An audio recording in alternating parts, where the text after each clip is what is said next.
Hello, Automating Success Show audience. I am Joe Langton, and I have the pleasure of interviewing Jerry Fife. He is the division manager for Max Distributing.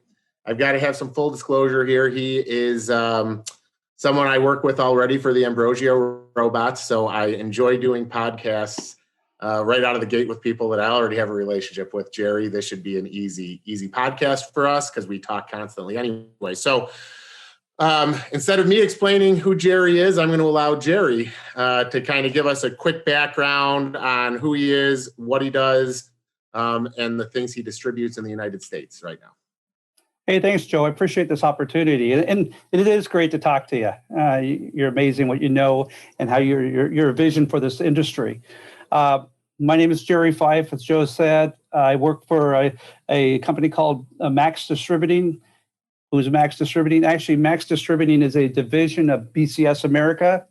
BCS America is a two-wheel tractor out of Italy. They've been building products for 70, 80 years. We've been importing them for over 30 years. My job of running the division called Max Distributing is actually every other Italian product that is not a BCS product. So my job is to identify Italian products, figure out distribution for North America, and then put together a plan that makes it work. And that's what we've done with some of the products that you're working with right now, Joe. It's in a nutshell. I don't know how much detail you want into that process, but no, that's perfect actually. Yeah. Okay. So of all the products right now, that you are involved in, do you have any that are most exciting to you right now?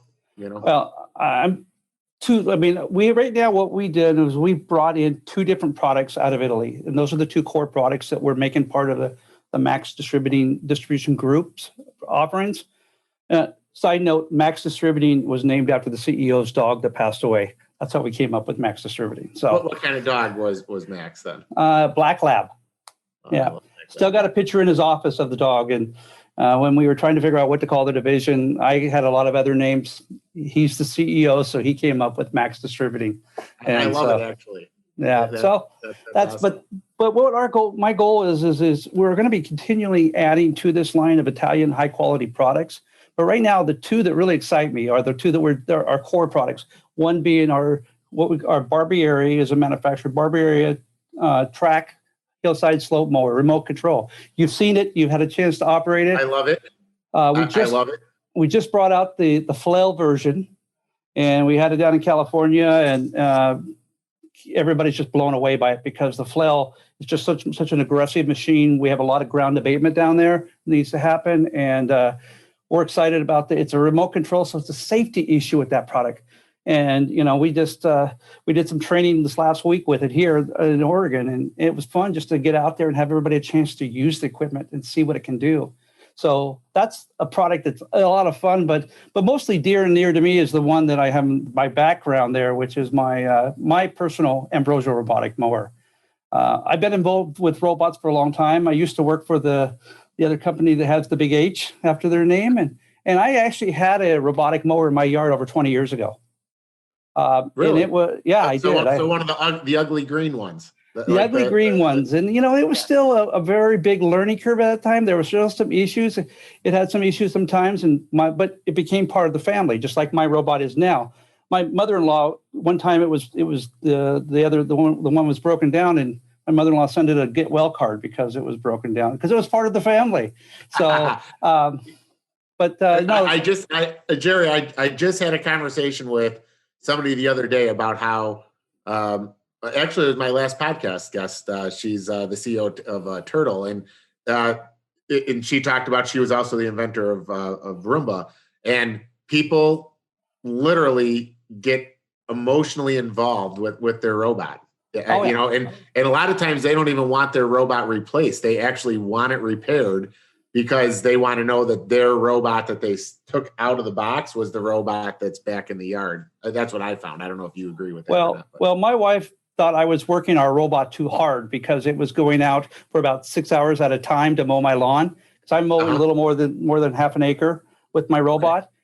the robot will mow 1.25 acres, but I had it mowing about a little more than half an acre. And she said, you're making that robot work too hard. Alfred is what we call it.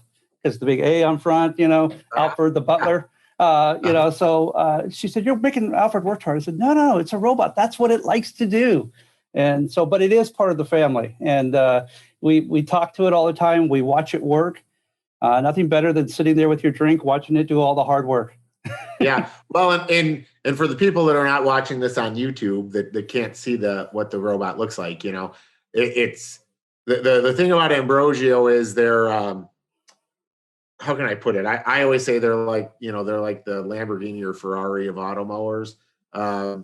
And I always say Husqvarna, the big H that he says is kind of, to me, more like the Corvette, high production. There's people see them all the time, but with the Ambrosio, like his is red in the background. It's red. What model is that one? By the way, that's the L250 Elite S Plus. That's the top of the line of the 250 group. Yeah. Yeah. So, but there's one that's like literally carbon fiber. They're a really premium high end robotic lawnmower with premium heavy duty batteries. You kind of know when you take one out of the box how heavy it is, that you've got a real good fit and finish, so that is something I will say about them. And the biggest difference, I think, is they're using the fixed blade system. So I Jerry and I have talked about this. I do think some of the thicker bladed grass, I think that I've noticed the difference with the Ambrosios personally. Yeah. So Jerry, I know we're gonna come back to talking about robots. There's a couple things I want to expand on before we get to it, and then I want to dive into your childhood and kind of what made Jerry a long time ago. Yeah, well, hey, but what sucks about getting older is, even though it's a long time ago, it happens in a blink of an eye, unfortunately, So, but I just want to say something about TrackMow. So just in case we don't end up bringing it up, one of the things that I've noticed about using our TrackMow that doesn't get talked about a lot is, it is good for safety. It's remote control. It fits right into what we're all doing. But what I found and how we use ours, and Jerry, I actually haven't even had a chance to communicate this to you, is, we have a lot of oak trees in Illinois, and, oaks don't like to get soil compacted. You have a 300-year-old oak tree, and I see landscapers doing it all the time. They're taking these big, heavy 12,000-pound skid steers, and they're trying to go underneath these oaks, and they're compacting that soil, and oaks don't like that soil compaction. But these machines are pretty light, and they have a track, so you're distributing that weight across the track. You don't have the operator on it, and it fits underneath. So like if you have oak trees with really low limbs, what I found, what I like about it is I don't have to worry about the ROPS bar hitting the trees, ripping down branches. I can actually go in and clear buckthorn and clear all the invasive species around all these like hardwoods without worrying about the root structure and without worrying about my operator and, poking their eyes and stuff. So I do just want to elaborate and expand on why they're remote control and what they're actually doing for the operator. That's good news. That's good to hear, because we're excited about the product. We see the opportunity. It's not an inexpensive piece of equipment, but like when I showed it to the municipality people down in California, I told them, I said, it's not inexpensive. His comment was, what do you think the cost of a liability suit is? One guy gets hurt. This machine just bought it. I bought a couple of these machines. Yeah, and I'm more efficient. So it's a great machine. So I'm glad you're having great experiences with it. Yeah, I love it. Seriously, I do. I truly like it, and I'm looking forward to utilizing the flail machine. So tell us about younger Jerry. Because there's got to be something that in your past that inspired you to get into what you're into now, I would assume. Yeah, it's been a progression. One of the things, I grew up in a single parent home. I grew up with 4 other siblings with a big family. And so if you ever wanted anything, you had to earn it yourself. You had to work for it. My first job as a paper boy, I have a twin brother, and we weren't old enough to have our own route because they had to be, I think it was 13 at the time or something like that. So they actually let both of us do our own share a route until we were able to bench it, and it was a great time. As you're learning as a young kid that, it doesn't matter if it's raining, doesn't matter if it's snowing, doesn't matter, if you don't want to, if you got a sports game or something going on, you still had to do your job or you didn't get paid. And so at a young age, that's been always instilled in us. If you want something, you have to work for it and put the effort in to get the results. Don't expect somebody to hand it out to you. And it's been kind of my mantra. It's something that I've tried to instill in my boys. I have 2 older sons now. They're adult sons now, and they're married and I have incredible grandkids. But one thing I've always instilled with them is work hard, do your best, be upfront, and don't take anything for granted. But enjoy. If you want something, work for it. And that's what I had to do. So that's kind of how I grew up. And then then as life grows up, I finished high school, went to a private theological college for a while because I wasn't sure what I wanted to do for a couple of years. I thought I'm going to try this, which was great because that's where I met my wife, and we'll be married 37 years this year. I think 37, not 38. So years. Yeah, Impressive. so she's put up with a lot. Yeah, as I say, that's commitment at the highest level right there. Yeah. So. But she's great. And so about this point, I was looking at what I wanted to do for a career. So I was looking, the hot button back then was electronics. Everybody was into electronics. So I went to the community college in the evenings when I wasn't working because I had a family, and I was going through the process there. And I was working for a company in the RV market. About the 80s, and it was a long time ago, but in the mid 80s, the RV market did this. It did a big dive, for those who can't see the video. And basically, so there was some changes in our market. My position was eliminated. And I thought, well, what do I want to do? And my mother-in-law saw this ad for a parts person at a power equipment store, a distributorship. I thought, well, it's a job until I figure out what I want to do.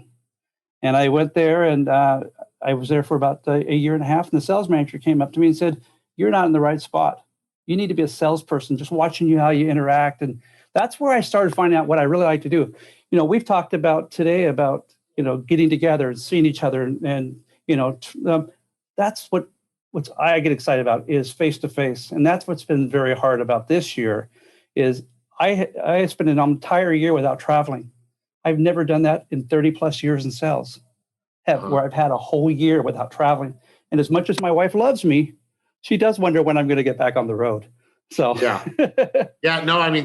people in sales really had to reinvent their strategies and their practice because if you're somebody that was used to being on the road and being face to face and reading people's like demeanor and facial expressions and kind of knowing like, am I talking too much? Am I talking too little? Did I lose them? Because I'm that type of salesperson too. It got difficult. Mm-hmm. I mean, honestly, thank goodness for Zoom and all the other ones that you can actually put somebody on a screen because just to pick up the phone, it is difficult, So. And without COVID, we probably wouldn't be doing this as often as we're doing it. I mean, you still would probably have your podcasts and so like this, but I mean, I'm on Zoom and Teams meetings. I think daily. I've got some meeting or some type going on, and it's a new technology that we've had to adapt to. But I'm an old school salesman. And like I say, 30 plus years in this thing. I enjoy the face to face. I enjoy just and I feel that you as our dealer in that area, and your salespeople are more confident if they kind of know who we are, who I am. And that's always been my goal is when I work with our distributor networks and our dealer networks is I want them to know who I am, because if they have a question on Saturday afternoon, I want them to call me. I may not be able to give them an answer that day, but I can get it resolved. I can get it on the list to get it done. I can work on getting it done and move forward. And because people will feel better about products when they know there's support of it. And that's kind of an old school kind of mentality, and that kind of makes me excited about this next year, getting back into traveling again. Well, at the end of the day, people still want to buy from people. I mean, when I work with the landscapers that, I help support and tell kind of what we're doing. And sometimes they'll ask me like, why are you telling me this? Are you not worried about me being a competitor? Or sometimes they're worried about me being their competitor. But we all usually seem to realize that at the end of the day, people buy from people, and they they have a relationship with somebody. So yeah, I mean, like you said, the relationship means a lot. I mean, product can be great, but without relationship, what are we really doing together? In this industry, I mean, power equipment, lawn and garden, they're not huge industries, really, if you think about it. And having been in the industry, I mean, I have a lot of friends that work for the big H.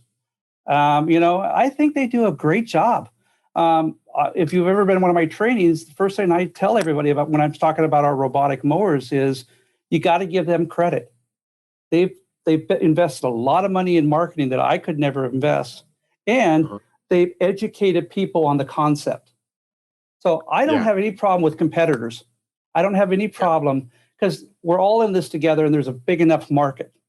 Yes. So that's just kind of good competition is good to have. As long as it's good competition. If it's somebody that's totally soiling the industry or diluting it, then that's a different scenario. That's a different situation. But generally, there's a lot of good people in this industry. And those kind of ones stay around. The ones that don't, they may or may not stay around.